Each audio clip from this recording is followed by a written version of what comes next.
So, Microsoft took everybody by surprise with acquiring Activision Blizzard for $68.7 billion. In the meantime, it seems that Sony's shares have now tanked because of this. Well, Microsoft's going for that gaming money. Hey, what is going on, everybody? How are you all doing today? I hope you all are having a wonderful and fantastic day today, and if not, hopefully you all will have a better tomorrow. So, this was a shock to me, actually. We all knew that Activision had been very, very quiet for a while because if you know what's been going on with Activision Blizzard, there's been a huge issue. I mean, very serious issue. I'll kind of briefly touch on that in a moment. But Microsoft has surprisingly bought Activision Blizzard for $68.7 billion.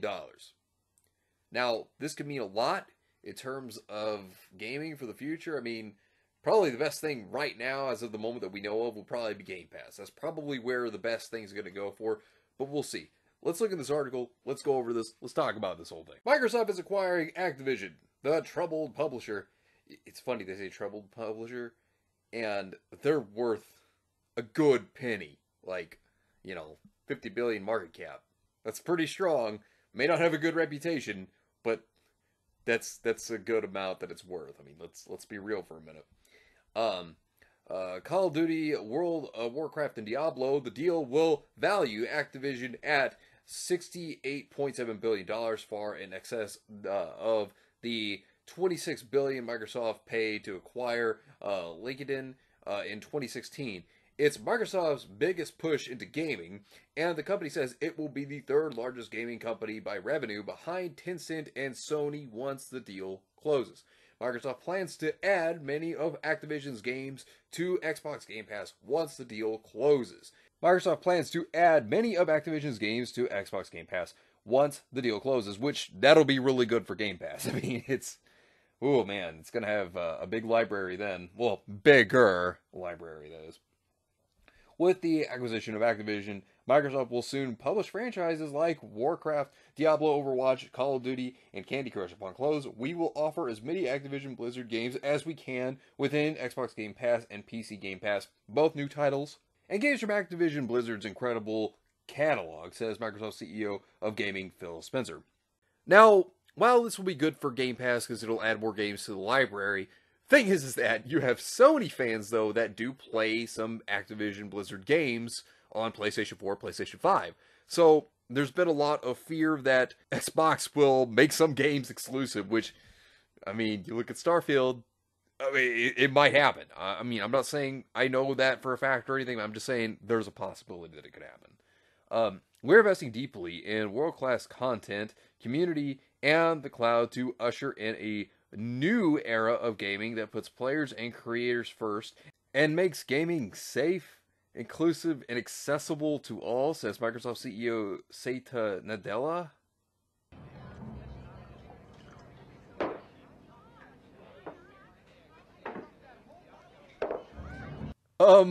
My question is, what does that have to do with gaming?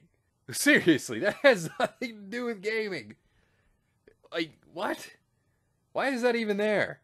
I mean, what are you gonna do? Make Call of Duty have like super soakers? I mean, is that the safe gaming you're gonna do now? Jesus Christ! Like, oh, but thinking about like what they could do. I'm not saying this is gonna happen, but I'm saying the one thing that Microsoft might do is you look at the games that they have. Like, for example, World of Warcraft. That's PC, so like you won't have to worry about that on like Xbox, PlayStation. But like, you look at something like Call of Duty, for example, because that's like another one of their biggest ones besides World of Warcraft, right? They might try to make that exclusive. Now, what they might do here with making that exclusive, they might make it like a timed exclusive. Because remember how PlayStation 4 with like Modern Warfare had the Spec Ops mode that was exclusive to PS4? Microsoft could do something like that with Xbox. So to try to reel people in, if they were to make Call of Duty, like I said, if they were, what if? They were to make Call of Duty exclusive, they could probably try to do that, like have exclusive content, or at least have it like as a timed exclusive, maybe. I don't know. I mean, just see where that goes. Microsoft's deal comes after months of terrible claims against Activision Blizzard last July, the California Department of Fair Employment and Housing sued Activision Blizzard for promoting a culture of constant terrible things.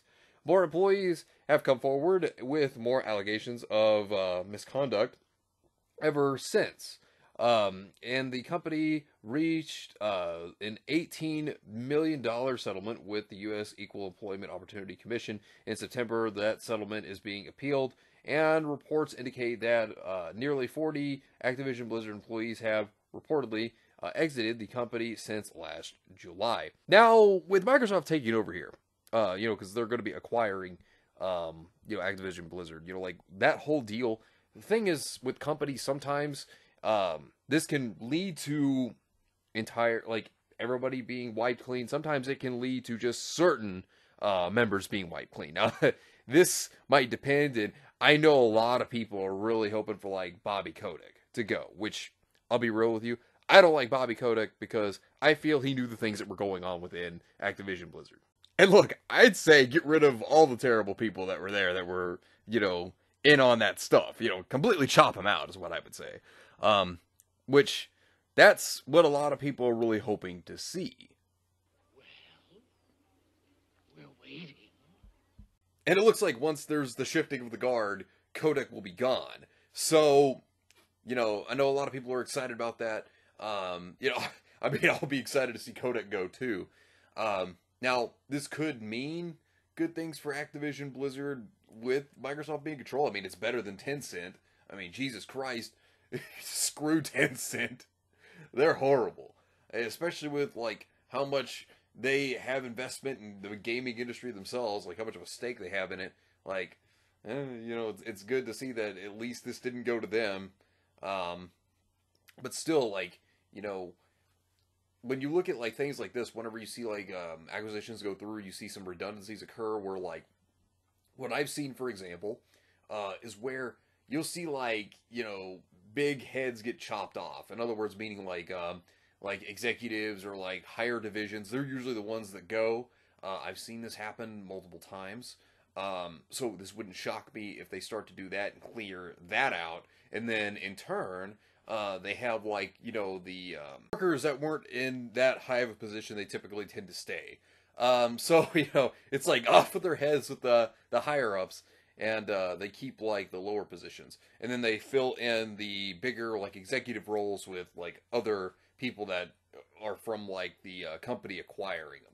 So it becomes pretty bizarre there. I mean, we'll see what happens with the Activision situation. We'll see if it becomes better under Microsoft. I mean, we'll just have to see where that entire situation goes. But wait! There's more! Now, another thing that happened was Sony. Apparently, their shares tanked over this when this happened. They went down by 12% after Microsoft and Activision's $68.7 billion tie-up plan. So this seemed to be a pretty big shakeup for even Sony. Now, the thing is that you look at Sony and Microsoft, well, Sony's been ahead in the console war.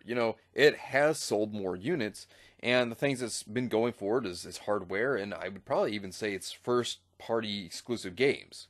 But, when it comes to Xbox, Series X, when it comes to its hardware, it's not that far behind. But, one thing it's really had going for it was Game Pass because of how many games that you could really get from it. It's been a really good deal for gamers. Now, when you look at Sony's shares, their shares, I mean, while they're starting to go back up a little bit, they took a pretty bad hit because of this announcement. So, if you look at the past 5-day period, their shares took a very hard dive. Damn! This announcement really shook Sony, though. I mean, this is a pretty bad tank right there on their shares. Thing is, though, is that, as you can see, they're starting to go up a little bit more, but that definitely took them by storm. That's for certain. Sony shares fell more than 12% in Tokyo on Wednesday after Microsoft announced plans to buy Activision. Investors likely fear rising competition to Sony's PlayStation division, as well as the potential for Microsoft to pull some popular games from the Japanese entertainment giants' platforms. For some time, Sony has been ahead of Microsoft with its portfolio of first-party games, allowing it to stay ahead in the console wars, but should Microsoft close the acquisition of Activision, it will have a strong portfolio of hit games from the Call of Duty franchise to World of Warcraft. But that's the thing. Is Call of Duty enough to be able to get people from PlayStation to move over to Xbox if they were to make it exclusive? That's if they were to make it exclusive. That's the big question. Is it enough? I don't really know. I don't know what to say about that one. I'm not sure about that. But that content can help power Microsoft's subscription strategy around Game Pass, a pay monthly service that allows users to access a library of games across different devices. It's a rival to Sony's PlayStation Plus and PlayStation Now services. And look, this does add more to Game Pass. It's something that is beneficial in that way. Now, when console markets make their own gaming studio, they often make those games exclusive to their platforms. When you would go and buy a company, for example, for $68.7 billion, you would probably do it so that you could actually take on your competition, to squash the competition. That's kind of the reason to do it. You're not doing it so that you can share the games out with other people. Be like, hey, we bought this, but here you go. No, you would buy it to try to compete, to take down your competition. That's exactly why you would do it. Now, like I said, there's a lot of people who have been worried about exclusivity, and, we don't know what's going to happen yet. We'll just have to see where everything goes. But if you look back at Bethesda, when Microsoft bought them, and then turns out that, fans were excited for Starfield, and then it's like, oh no, that's going to be Xbox exclusive, right? A lot of people were very upset over that. And that's very understandable. It really is. Now, this doesn't mean that Sony's out of the game by any means. Some people will probably be like, oh, Sony's done. Oh, it's over. No, this doesn't take them out. But, whenever a company like this does this, like I said, they do it to crush the competition. But the problem is that if you crush the competition, well, then this then allows for lousy games to be made, because if there's no fierce competition, then what's the point in putting your full effort into making something? You see what I mean? That's why I don't want to see the competition, cease or weaken, because if it does, then this means that if it weakens, well, what's the point in putting your full effort into making a game? You know what I mean? And then that's bad for the gamers, because they're going to get piss poor games, which nobody wants that. But we'll see where this whole thing goes. I'll keep an eye on it. But anyways, let me know what you think about this entire situation down below. Subscribe to the channel if you were new here. Make sure you were still subscribed, because YouTube is unsubscribing people from all their favorite channels. So make sure you were still subscribed to all your favorite channels. Hit the video with a like, and also be sure to share the video on social media. Spread the word and get it out there. It's greatly appreciated, and it really helps out the channel a lot. Also, be sure to follow me on both Discord and Minds. We have a wonderful community there. Not only that, but it will keep you up to date on when the news videos will be released, as well as any other upcoming events in the near future. So be sure to follow me on both Discord and Minds. The links are in the description down below. But anyways, I hope you all have yourselves a wonderful and fantastic day today, and remember, if today was not a good day, tomorrow could always be better. Take care of yourselves and everyone around you, and have yourselves a good one out there, everybody.